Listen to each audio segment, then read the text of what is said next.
Today on the Star Trek Critic, possibly the most important episode of Season 2, Q Who? But was it really that great? We will soon find out.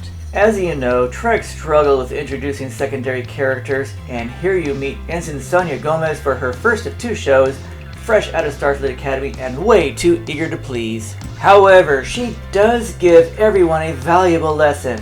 Be nice to artificial intelligence, or it will come back to kill you. Is this foreshadowing? Sonia tells Geordi, "I love you." Geordi says, "I know." As usual, each show is graded like a school project, starting with 100 points, taking away 1 point for each error, and the first point lost is the food dispenser and engineering. Why is Geordi telling her you shouldn't have food around the equipment if there's a food dispenser there? Sonia quotes her favorite Britney Spears song. Picard should be reacting in pain since it's supposed to be hot chocolate, but he doesn't, so minus 1 point. Look closely, the spills change shape on both of them, so minus 1 more point. Well, Picard is thinking, weren't you the girl with 3 boobs in Total Recall? Another point lost. It is part of orientation to introduce the new officers to the captain. That would prevent a nervous new ensign making a silly speech like this. Geordi's like, well, it was nice working with you. Now we know why you're only here for 2 weeks. Aww. Minus 1 point, this turbolift is not on deck 36, and 1 point for a single set of doors on the fake turbolift. Picard's quarters are on deck 8, so he must have a date for somebody we don't know about. And now for the return of Q. Yes! Ensign Gomez again predicts something big is gonna happen soon. Geordi tells Sonia she was making too much noise in her quarters last night. Then says, I know we're both on duty, but let's go to 10 forward and get trashed. Guinan has a premonition. Riker says, no, you're early. Yesterday's Enterprise is next year. Then Guinan says, okay, I'll call you next year, and I guess I should stock up on prune juice. Minus 1 point for opening credits 6 minutes into the show. Geordi asks if everything is alright. Guinan says there's something up with the third baseman. Then Geordi and Sonia claim they are going to engineering.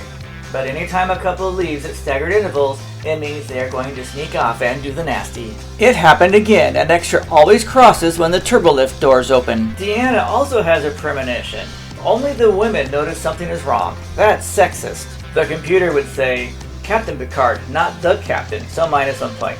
And here, the boys actually notice that one. Riker says, stop the bus and look around. 1 point is lost for not asking the computer when Picard or the shuttle left the ship and go back to that point. However, the computer might not know since Q is involved, but he should have at least asked. Over on the shuttlecraft, Picard is thinking, what the heck does Q want to do with me now? This is gonna get creepy. Q copies Picard's favorite prison movie.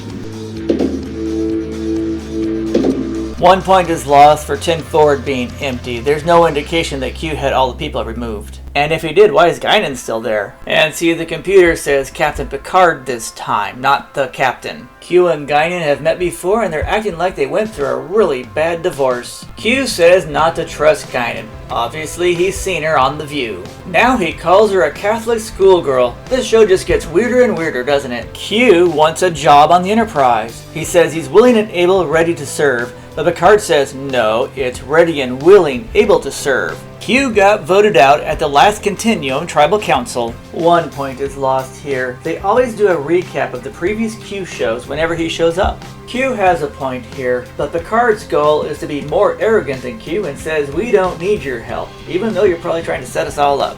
And Picard just set himself up. No! They are now 7,000 light years away, and blame it on Y instead of Q. That's odd. They ask Guinan, what do you know about this area? And Guinan says, you really screwed the pooch this time, didn't you? The captain's log clearly states they are going to ignore Guinan's advice and get their asses whooped. After all, screwing up first contact is what they do best. Of course, the planet they find has the same damage as their lost outpost, so that just encourages them to stay even longer. Now the first appearance of the most terrifying threat to the Federation, the Borg. Minus 1 point for the black squares prevent reflections, and minus 1 point for a reflection of the boom mic. Data says it is a cube. 1 point lost for a waste of time. Guinan is watching the cube out the big picture windows of 10 forward. Why should she bother going to her office to see it there? Minus 1 point for the refugee El-Orians not saying anything to the Federation about what happened to their planet. They're listeners, but not informers at all, are they? -1 point for the Borg beaming through the shield and not setting off the intruder alert. -1 point for security behind the captain. Security really sucks on the Enterprise. Q says it's not a he or a she. Their genders have been erased and are required to have only one opinion and one voice, which means the Borg is a symbol of pure Marxism. -1 point for waiting so long before trying to knock the Borg out. -1 point for an obvious stunt double. Federation phases really aren't that great, are they? The Borg finally dies. However, the dead Borg did change position, so -1 point. -1 point for the shadow on the lower left.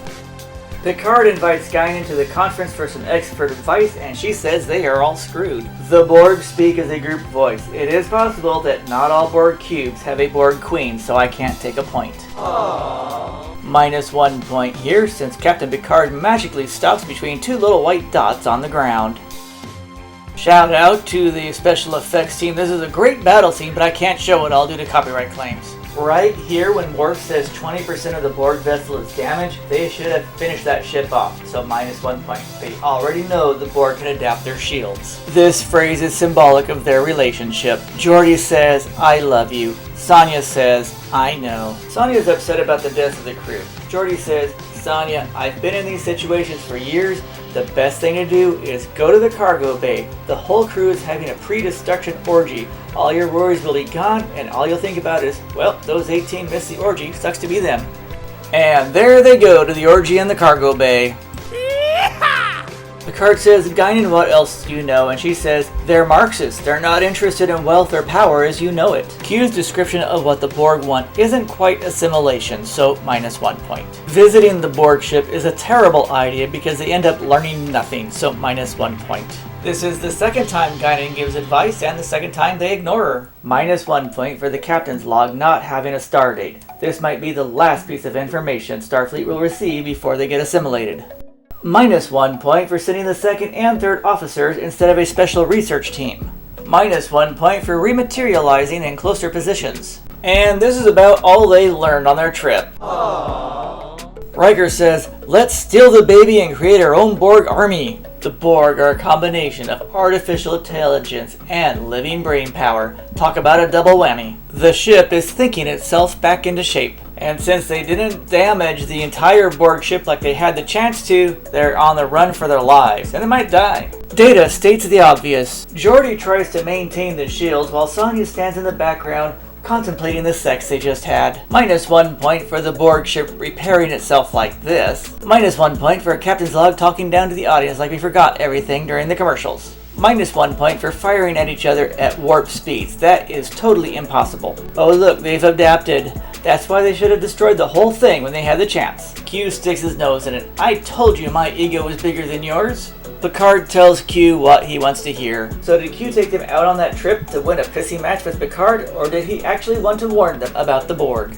Now Q mansplains for a while before he leaves. Picard and Guinan play chess as a way to symbolize Q playing chess with the Enterprise crew. Picard looks out the window. -1 point for the stars not moving, and -1 point because that is not an illegal chess move. Lisha Naff will be back next week for one more show. She was also on Lethal Weapon, Total Recall, and will return as Captain Gomez on Lower Decks. Yes! Q, where an entity warns the galaxy that their biggest enemy are cybernetic Marxists, gets a score of 68%.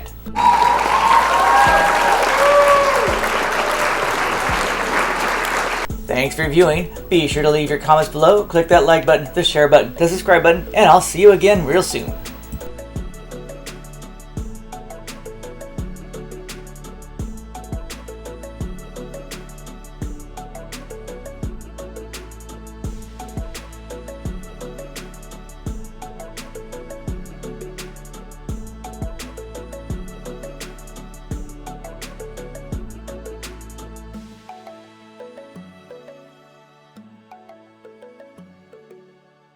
Whatever is out here, we're going to be the first humans to see it.